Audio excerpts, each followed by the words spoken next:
and welcome to TLC Live as every Wednesday. I'm Andrea Gomez. And I'm Orlando Sanchez, runoff candidate for city controller of Houston. Absolutely, congratulations. Yeah, I'm looking forward to it.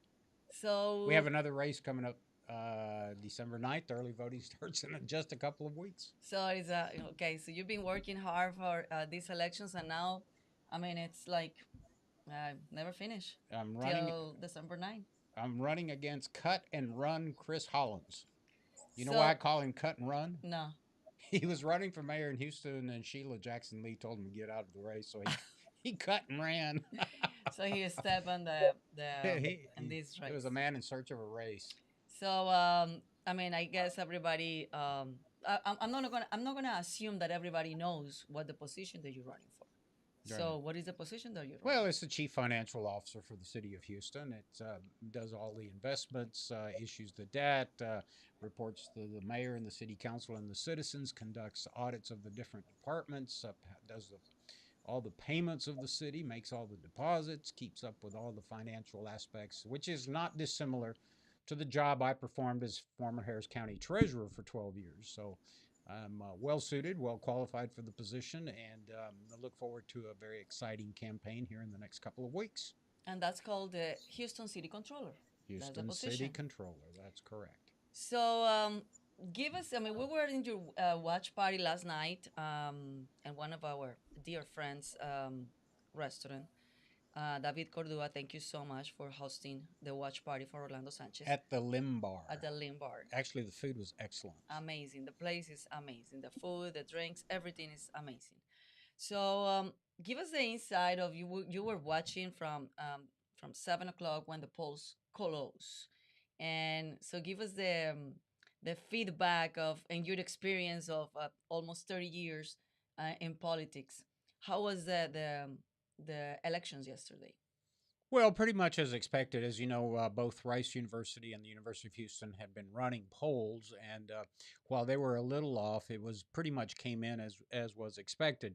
In in the mayor's race, there was 18 candidates, and as you know, it was predicted the top two vote getters in the city of Houston would be State Senator John Whitmire and Congresswoman Sheila Jackson Lee, and that's exactly what occurred. There was about a 9 point spread between them, so they're both going into a runoff.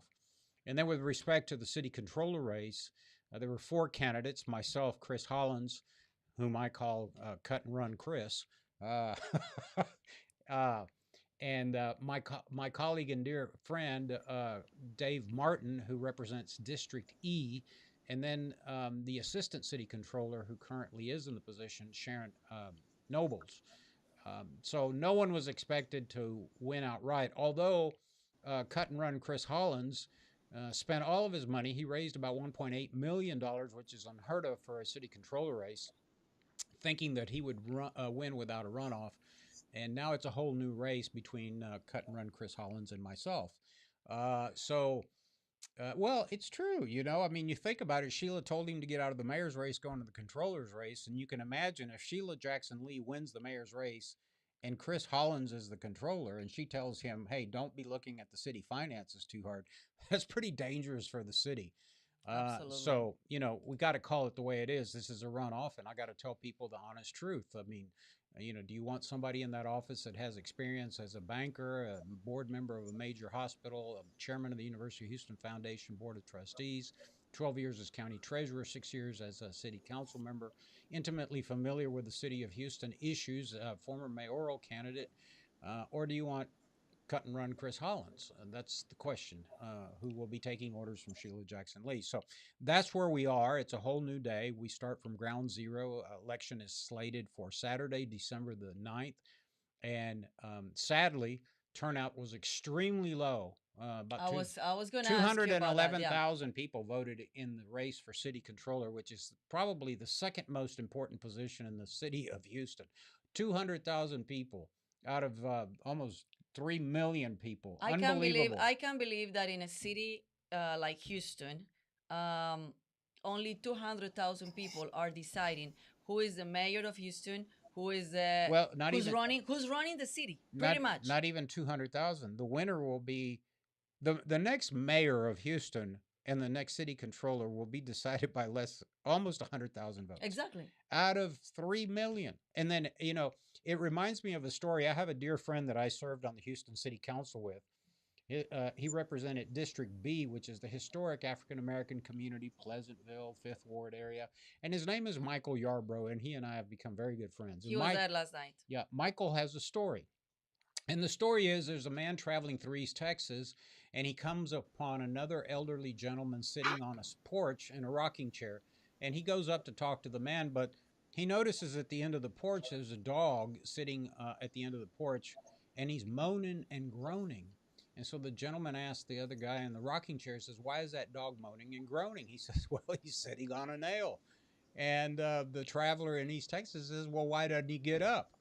And the old man on the rocking chair says, "Well, I guess it doesn't hurt bad enough." And that's the thing. I mean, we go around the city. You and I have been involved in, political, civic issues for a long time. Everybody's complaining about the police. Everybody's complaining about the condition of the streets. All the candidates, have these great commercials about the broken infrastructure and the leaking water pipes and the lack of police response and fire stations that have no air conditioning and trucks breaking down and the lack of ambulance. Everybody wants to moan and groan. And But nobody when the votes. opportunity comes for you to do something about it, no one bothers to vote. It's sad. It's pathetic.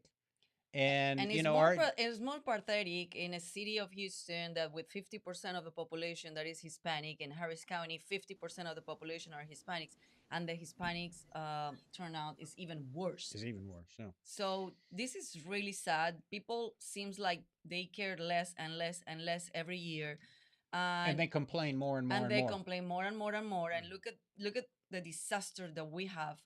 And we come with the mentality. I understand that Latinos come with the mentality that politicians never get things done.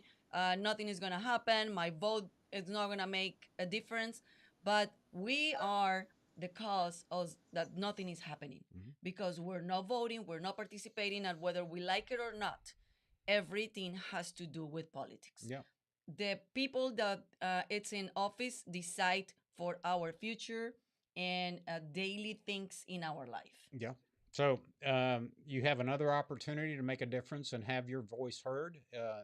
On December 9th, early voting starts in a couple of weeks. We'll have the date of early voting on the next program. But you know, it, it literally takes 5 minutes to go in there and vote for candidates that you support. Okay, let's talk about the propositions and and also the other different races. I mean, we have Marilyn Huffman in District G. She's seems like she's going to a runoff with Tony Bosby. Barely, she almost won Yeah. outright. So give us the insight of people that don't understand politics. Well, the propositions passed. Mhm. The one I was really focused on and trying to get folks to understand the real necessity of was Prop A in Harris County, which was $2.5 billion bond issue to rehabilitate Harris Health Physical Plant, which is Rehab Bentob Hospital, which is extremely crowded on drive-by status, as is Memorial Hermann, are only two level one trauma centers co-located in the Texas Medical Center. And the danger to the community is if you're in the outskirts of Harris County and you have a bad accident, you or your family member, you may not have a level one trauma center to take care of you.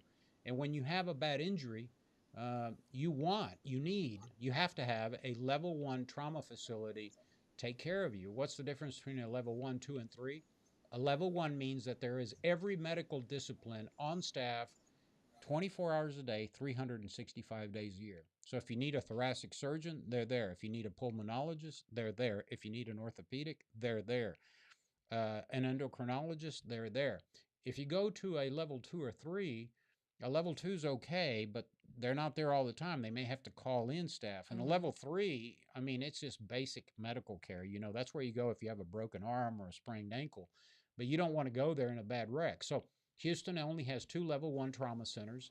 And so Prop A, which is $2.5 billion, will create a new level one trauma center on the campus of LBJ Hospital right now, which is over off of I-10, kind of in the northeast quadrant of Harris County, which will increase our capacity to treat people with dire emergencies. All the other propositions passed. The one that passed with probably the largest margin was the increase of property tax exemption on your homestead to almost $100,000, which is pretty sizable tax relief in Harris County and all across Texas. All the other ones passed. Now, in the state legislature, the session ended yesterday.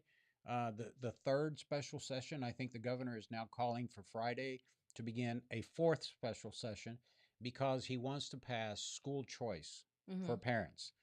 And interestingly enough, in Dallas, I believe they ran a poll where the African American community is supporting school choice. But unfortunately, what happens in Texas is that rural Texas loves their public schools. They Yeah, don't have the issues that urban they Texas don't. has.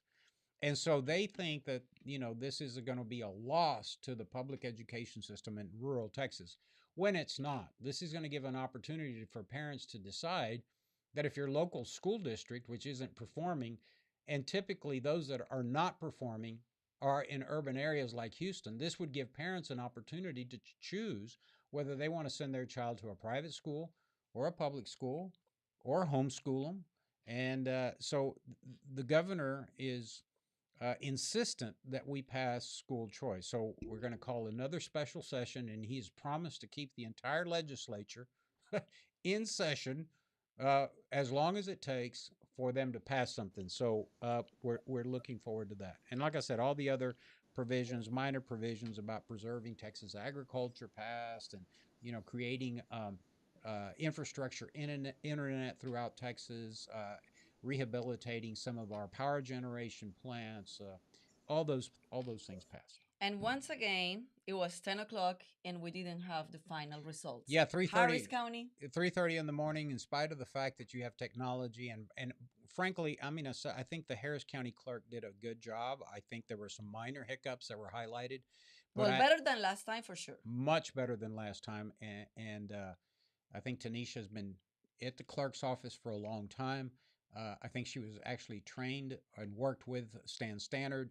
So I don't believe that there were shenanigans in the race, which is a good thing. There were minor hiccups, but the good thing was, for example, Andrea, if you went to vote at a particular poll and their machines weren't hooked up or they had a technical issue, you could drive 5 minutes away and vote at another poll. Yeah, That was an it option. was So plenty. so it wasn't mass running out of paper in certain areas of Houston and then reporting, well, because of the Astros parade we couldn't deliver. I mean, We will see next year we'll see. because No, next I year is think going to be counting. well, I think because the Secretary of State conducted an audit and found that Harris County had a miserable operation under an appointed elections administrator. I mean, that's been a disaster.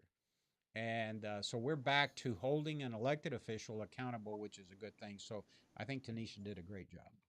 So your position, the one that you're running, and also a similar position that you were for 12 years in Harris County, is the watchdog of the budget Yeah, of the city. yeah.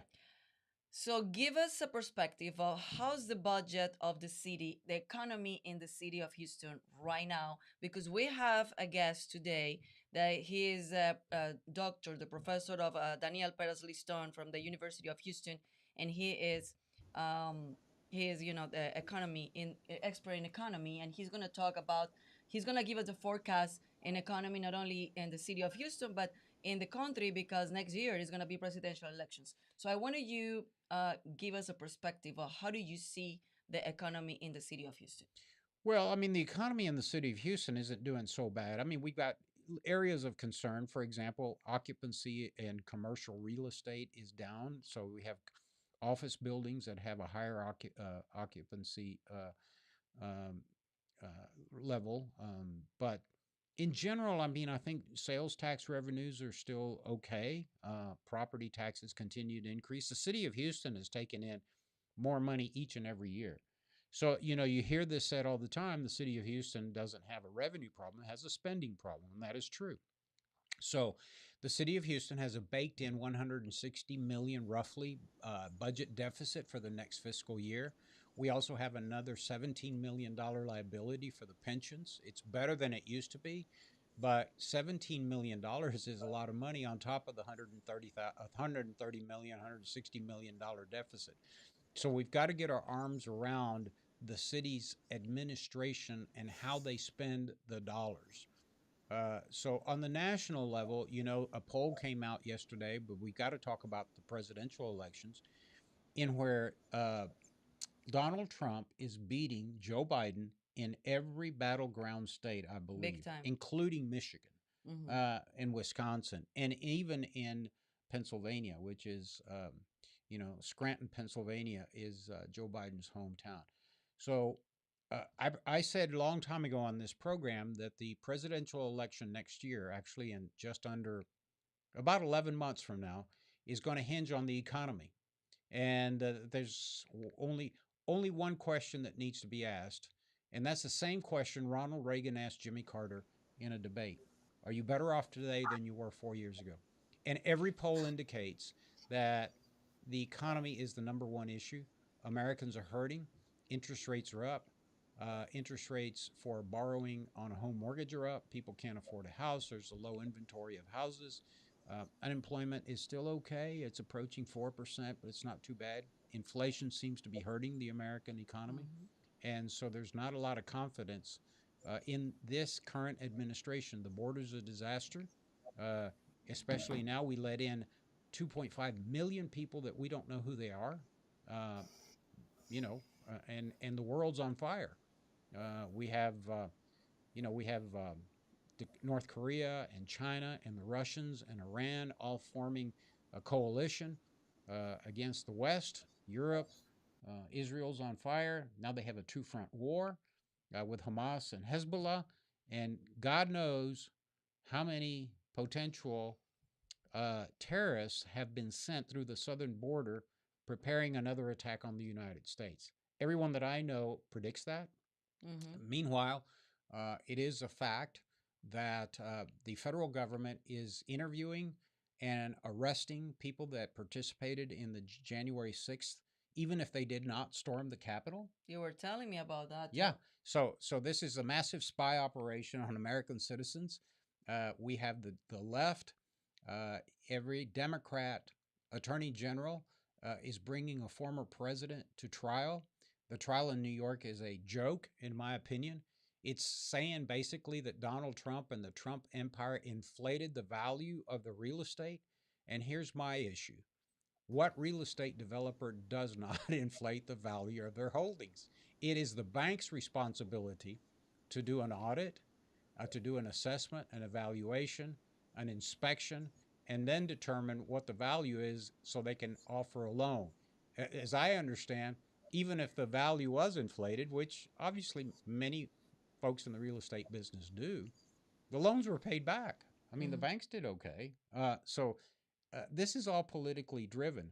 And it's just we keep going through these things. So we impeach Clinton and we come back. They impeach Trump, we come back. Now the Republicans are wanting to impeach Biden, and they're putting on trial the former president of the United States for saying that the election was fraudulent. That is a constitutional right. I mean, when I ran for mayor in 2001, I said, there are some issues in the votes. We lost at the last minute. So, Mm-hmm. you know, this is ridiculous. And so we'll see what happens. Meanwhile, the country's on fire. The economy's in bad shape. The border's wide open. Let me remind you, I heard a program last night. In the Korean War and the Vietnam War, we lost about 50,000 U.S. troops, young Mm-hmm. men and women, right? Yeah. Fighting. About 100,000. In two wars over many years. Guess how many people die in the United States from fentanyl poisoning? Over 100,000 young Americans die every year from fentanyl poisoning that comes in through the southern border. And Mayorkas, the head of the Homeland Security, Immigration Services, Department of Homeland Security, and the president see those 100,000 as collateral damage that we're willing to put up with so that we keep the pipeline open of cheap labor in this country. That's unacceptable. That's un American.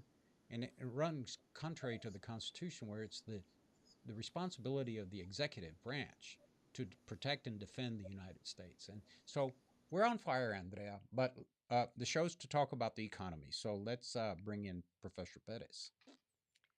So, welcome, Dr. Daniel Pérez Liston. ¿Cómo estás? Bienvenido. Welcome. Gracias, Andrea. Gracias, Orlando. Un placer tenerte. Así que vamos a hablar un poco de la economía. ¿Cómo ves la situación con la tasa de intereses subiendo, la inflación? El desempleo está más o menos, ha subido un poco, pero, we still have some issues on the economy. I mean, every poll, Professor, indicates that the American people's number one issue in this election is the economy. So how do you see it from your perspective? I'm sure you've studied the economy for many years. Yeah, Orlando, I agree with a lot of points that you just mentioned right now. And, for some reason, we're like in a bizarre situation where if you look at the economic data, a lot of the economic points are actually very good. Like you mentioned, unemployment rate is actually pretty low, but consumers and people don't feel it that way.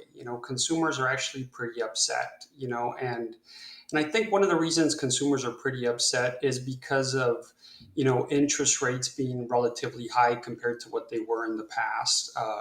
If you look at like a regular conventional 30-year mortgage rate, it's roughly 8% right now, which is much higher than where it was. It used to be 3%. Before the pandemic.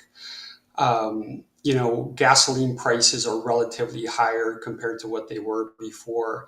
And if you really look at home prices, I think consumers are really upset about home prices right now, real estate prices. The affordability index of home prices are really, really high, historically speaking. If you look at what a house costs and, relative to people's incomes, relative to the interest rate of a house, then we're really looking at extremely expensive homes right now. And all of that is really, I think, upsetting consumers and making things look, I think, a little bit worse. If you look at like the consumer sentiment index, if you really ask people like, how do you feel? How's the economy doing? People are not, they're not happy. They complain, which is kind of weird because, GDP was relatively high the last quarter. It was roughly 4.9%, I believe, for quarter three, which is, a pretty good number. But when you ask consumers are upset. So all these things are kind of like a bizarre situation where the economy is actually like, just kind of like tugging along, but consumers don't feel that way. Consumers are upset. And all that, talking about, I don't want to get too much into politics. I think that's more like your area, Orlando, and we'll let like political scientists, get into that. But I think that has like political ramifications, and that's definitely going to impact, the political fates of many politicians, come, November of next year for sure. Now, if you remember, the conversations that you and I and Andrea were having, just, like a year ago, and, we were having conversations of when is the recession going to hit? Remember, we were having those conversations. And now for some reason, the panorama has changed significantly. Like, we're not really asking that question anymore, like the media has really toned down this question. So it seems now that, we're in more for like a soft landing type of approach with the economy. So maybe we're going to be fortunate. We're going to have a soft landing when it comes to the economy, which is a good thing. We don't want to have a recession. But the economy really has changed, significantly, and hopefully we're in for a soft landing. Now, when it comes to the Houston economy, I'm still like, very, very bullish when it comes to the Houston economy. I think we have something, very special going on here in Houston, very special here in Texas. When you look at the growth, I was looking at the employment numbers right now before I came in your show, and the employment numbers are very good. We recovered all the jobs that we lost, before the pandemic. So we've actually recovered all the jobs, and we've actually gained some. The September employment numbers for Houston were pretty positive. I think we actually broke a record for September jobs here in Houston. We gained, I believe, 22,000 jobs in September. Although those jobs were more in the public sector, not necessarily in the private sector. But the economy along it continues to move along here in the Houston area.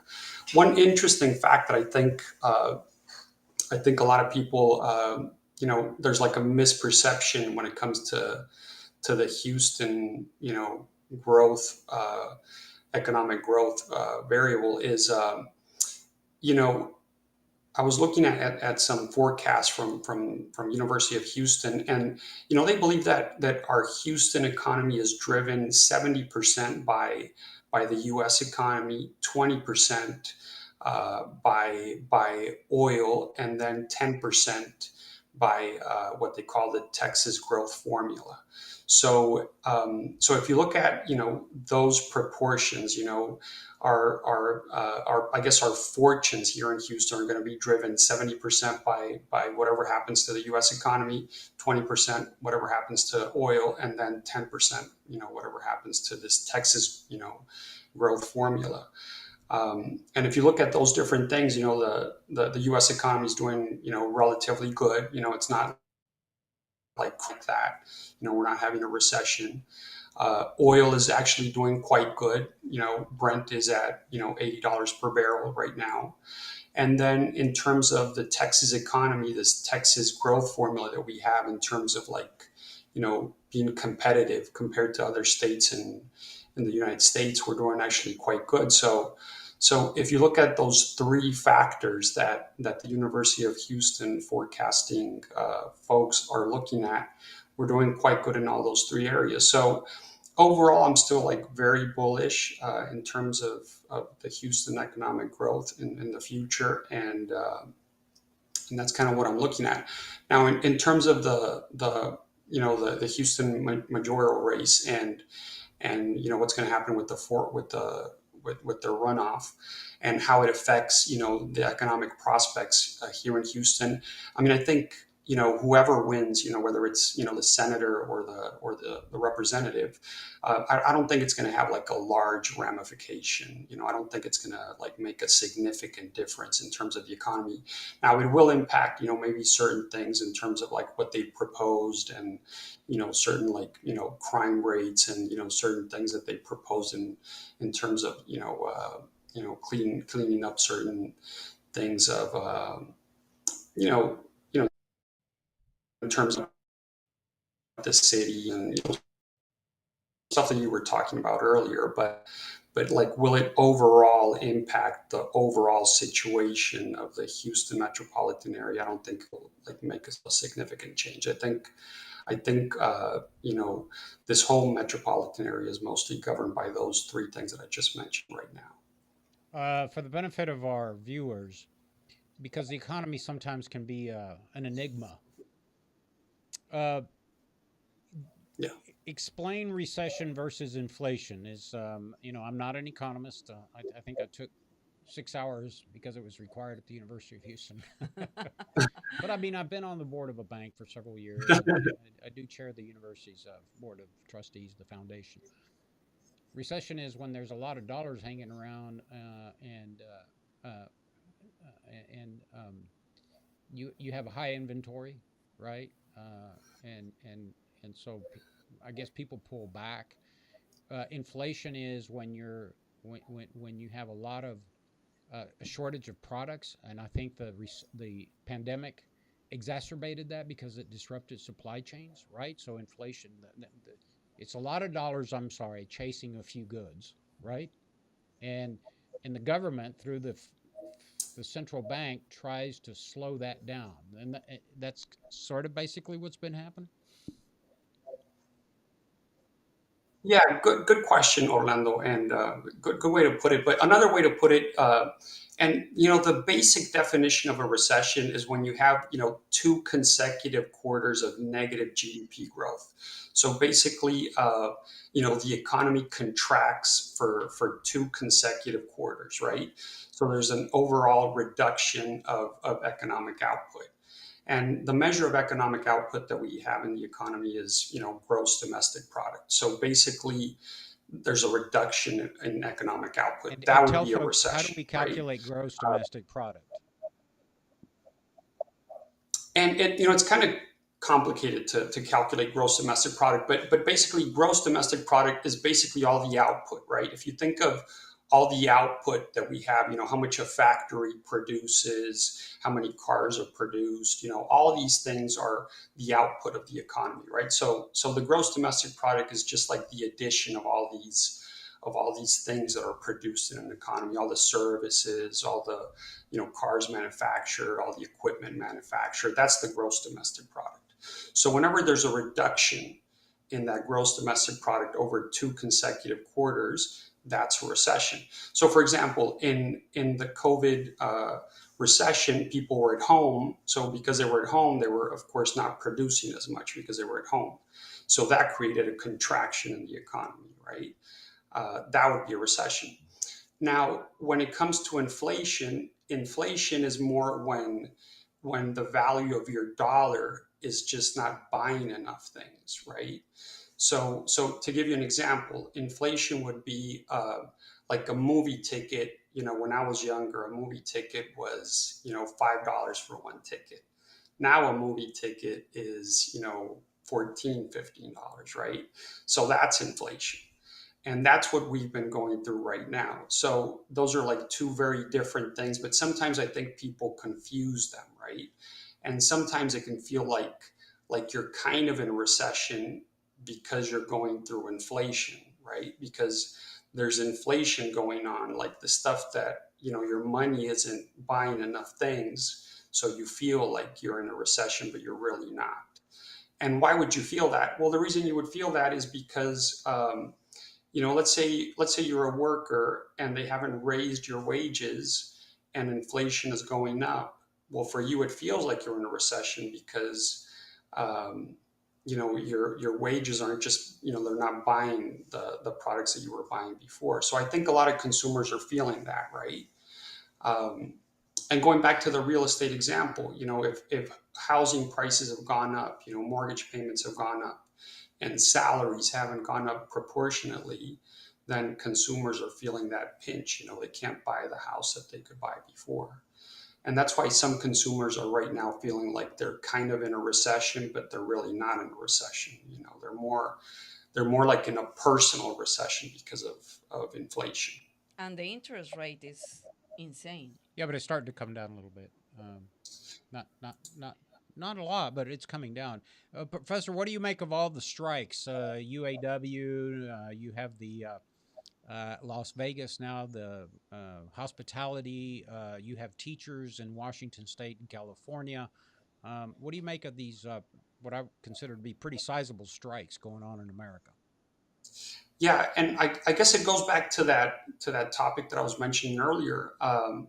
We had this significant inflation going on in our country for a year and a half or 2 years, and that put a lot of pressure on families where their wages weren't going up. What we call real wages, right? Where your wage actually goes up in real terms, real wages, like adjusted for inflation.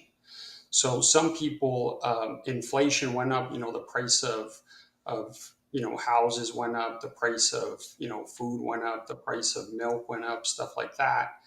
But their wages really didn't go up as much. They didn't go up proportionately. So that's why you're seeing these strikes, across the country. And if you're not seeing a strike, maybe what you're seeing is people are upset in their job and they're maybe they quit their job and they switch to another job where they're going to pay them more and stuff like that. If they don't, if they're not part of a union, like here in Texas, we don't have many unions, but Mhm. one way an employee can kind of like adjust his just by doing it the way the market would do it, right? They would just like find a different job with a higher paying Yeah, salary. it looks like everybody's, whether it's the pilots, whether it's the flight attendants, whether it's the Las Vegas hospitality workers, the teachers, the auto workers, there's some serious pressure because if they quit working, then production goes down the tubes, and that can exacerbate the And economy. the cars, I mean, now the prices of the cars are like elevator, like it's I, crazy. I think the price of an automobile today is probably more than it cost to buy a house in the 70 Absolutely. in the 70s. Absolutely. It's crazy. It is. So, you mentioned something in the local race for the mayor. You said you don't think in the Houston economy will be a significant change whether the senator or the representative win the election. What about next year with the candidates that we have for presidential election? Well, I can jump in and answer that. The president of the United States has very little influence on the economy. I mean, that's just a misnomer. I can step in as a political scientist. This is the executive branch, meaning they're supposed to implement the laws and administer the budget passed by Congress. So it's really Congress that has the biggest influence, both the Senate and the House, on the U.S. economy. The president has, I mean, people want to think and blame the president, and this is where I step in and try to protect presidents. They have, they have very little influence. They're given a budget by Congress, and all they can do is administer it. But they don't have the power of the purse string. That is clearly defined in the Constitution as the role of the legislative branch. But you can step in, Professor, as an economist. I think Orlando. No, I think Orlando's right there, Andrea. I mean, um, I think regular folks like exaggerate the role of the president, right? And they always like over attribute things to the president, whether it's a Democrat or Republican.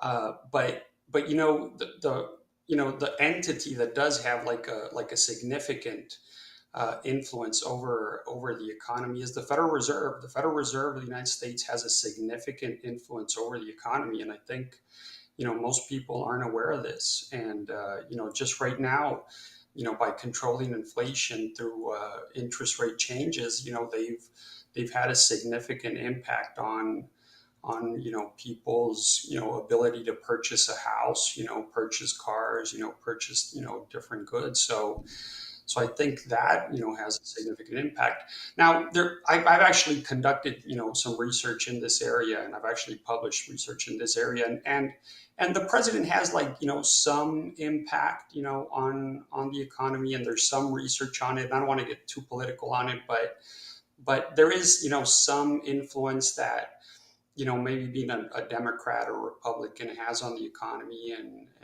on the stock markets and so on. And I don't want to get too political on it, but the influence isn't that large. The influence is actually quite small, especially in this country.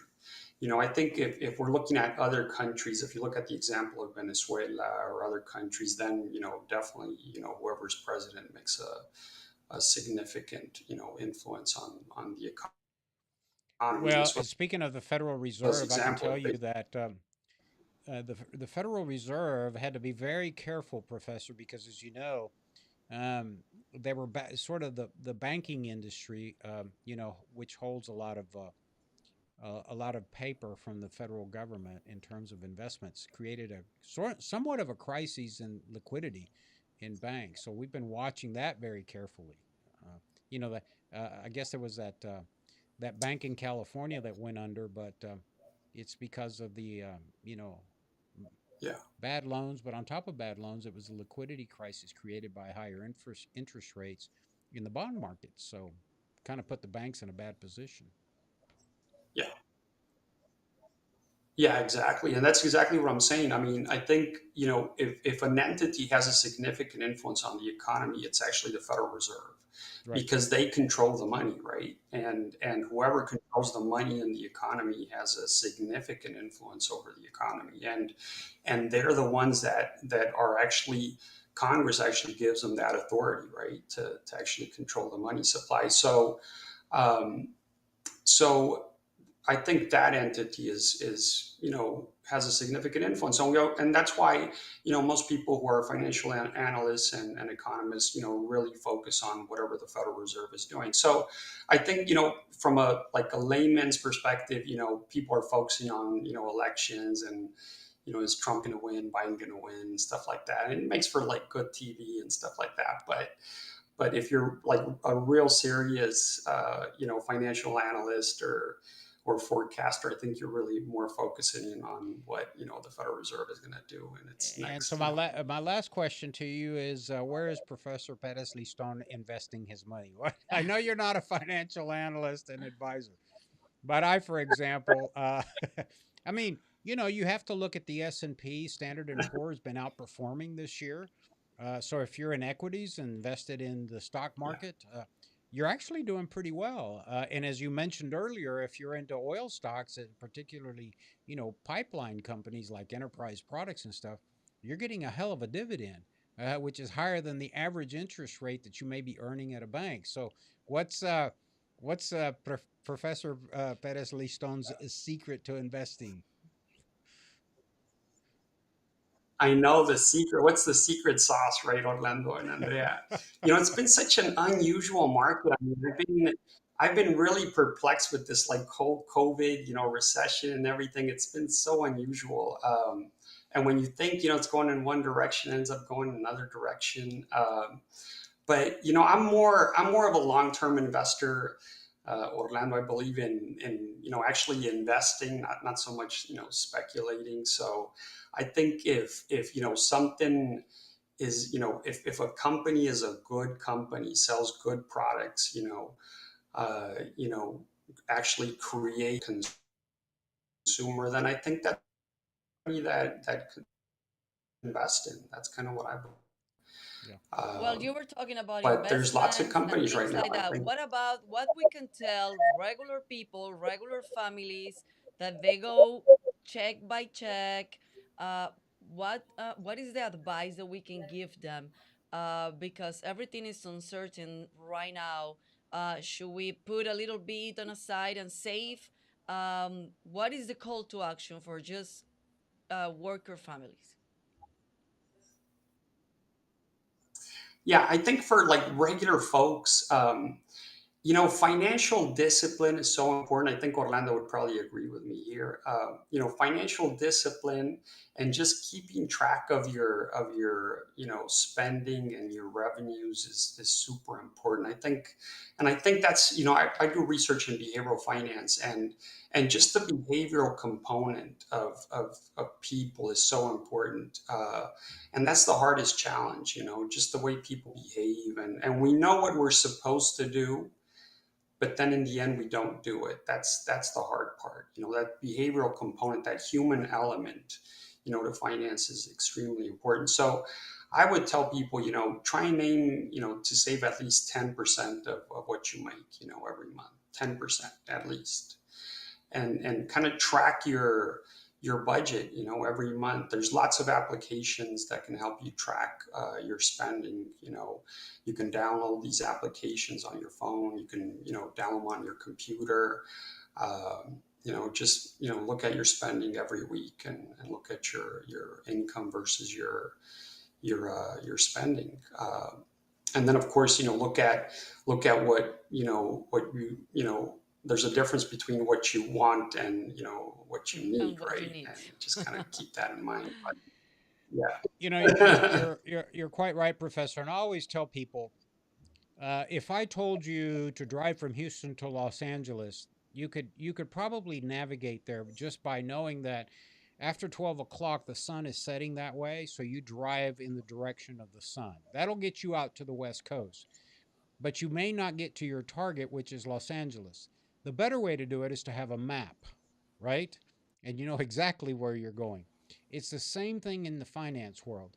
If you don't have a written budget every month, you can write it down on a piece of paper. Groceries cost me this much. Gasoline cost me this much. Insurance cost me this much. Medication cost me this much. Entertainment. You have to have a budget every month, and then you project that budget out for the next 3 months. So you have a financial map of where you've been and where you're going. Mhm. That is, I can tell you that has made a huge difference in my personal life, because I remember as a younger student at the University of Houston, we lived hand to mouth, right? Ramen noodles, specials at McDonald's. And if I made some money, I'd spend it. I'd go to a pub and buy some beer, but I had no clue about my financial direction. And of course, as I got older, I said one day I'm going to download a spreadsheet, an Excel spreadsheet, and I'm going to have a roadmap. And even to this day, every month, I look at my roadmap, my financial roadmap. I know where I'm going to be 12 months from now. I have a projection of where I'm going to be. And just doing that, professor, has instilled so much discipline into my financial activities that I tell people, um, even aside from saving, I understand that a lot of people can't save, but at least have a financial roadmap. That'll help. Would you agree with that? Yeah, 100%, Orlando, 100%. I mean, you have to know where you're going. And then, once you know where you're going, you have to stick to that plan, right? And then, of course, you can make revisions along the way, but you have to know where you're going, stick to the plan, and then, keep tracking your plan. But yeah, 100%. What you said is 100% accurate, I believe.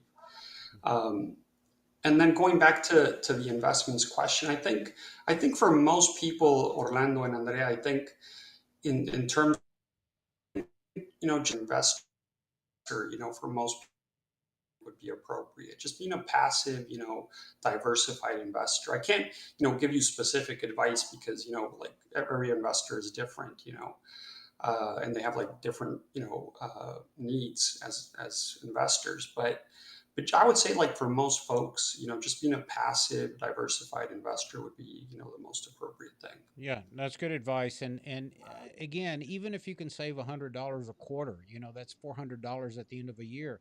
The worst thing to do though is stick it under your mattress because inflation will kill that. So at least deposit it in a savings account. You may be earning a low interest rate, 3%, but at least you're earning something and you're not reducing the spending power of that dollar.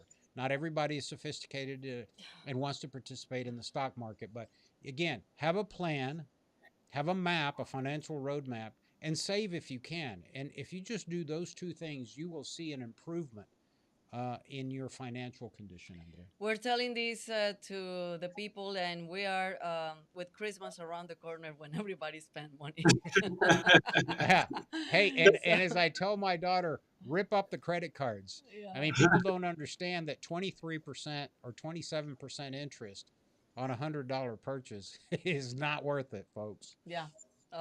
absolutely. No, Well, definitely. Professor, thank you so much. Appreciate your time and your insights. You've been Thank, very generous as usual, and we look forward to having you on the program again soon. thank you, Orlando. It's been a pleasure. Thank you, Andrea. Daniel, gracias. Yes, yes. Well, so just like as we speak, you just like start campaigning again, no? We start campaigning, and we hope that our citizens get a little more involved. Hopefully, this will be like in 2001 when I ran for mayor, where we voted more people in the runoff than the general election. I'd certainly like to see that happen. Um, so, So we need to really, really push this campaign for people to wake up and go to vote. And you're gonna have or people that are in the runoff gonna have against like it's Thanksgiving in between yeah, and the yeah. holidays and everything. People are more concentrated on that. Yeah. I will also tell you, though, there are several candidates in the runoff that have TLC connections. Yeah, Julian Julian Ramirez, Ramirez, that's another one. a former Harris County prosecutor, and someone that I've will take some credit for trying to recruit into politics, is Mm-hmm. in a runoff. Actually, was the top vote getter for a at-large city council position. Roy Morales, also a graduate of TLC, Leadership Latino, is in a runoff. I am in a runoff, and Pastor Willie Davis is in a runoff. Oh yeah. And so what I'm telling you is, here you have, and I hate to use this word, but he have four minority candidates, Uh huh. all conservatives, in a runoff. And so this is an opportunity Absolutely. to help change the direction and the course of the city of Houston. So, congratulations to all. Congratulations to Mary Ann Huffman, who almost pulled it off by a very narrow margin. Yeah. I think she'll do well in the runoff. And folks, I can just only encourage you to encourage your friends to go out and vote. It's just, again, sad and pathetic that just a little over 100,000 people will decide the next mayor, city controller, and city council of the city of Houston in a population of, probably well over 2.5 million, approaching 3 million. So Yeah. let's get out and vote. So And also visit us at the texaslatinoconservatives.com. This is our website, a brand new website that we're very proud of that. Thanks to our dear DigiClicks that they've been doing a fantastic job with our website and also our social media. So visit us there and stay tuned with Leadership Latino. It's coming up in January next year, at the end of January. The whole information is in the website. This is very important if you want to run for office. You're gonna learn absolutely everything from A to Z, how to run for office, what is the ethics, compliance, dealing with media, dealing with everything that has to do with the campaign, fundraiser. That's something that is not fun and sexy, but it's something that's very important because politicians, they pay their campaign and everything that has to do with them, with the contribution of the people that are supporting them. So, Leadership Latino is very important, and we're so proud of that program that is at no cost. So, just go and register for next year, and it's going to be here in Houston again. It's going to be 2 days class, and it's very important if you not only if you want to be running for office, but if you want to get involved in the campaign, you just want to be a leader of your community, and maybe run in the future. Leadership Latino, it's the best tool that you can have. All right. Another good show. I guess we'll see each other next week. Nos vemos el próximo miércoles. Chao, chao.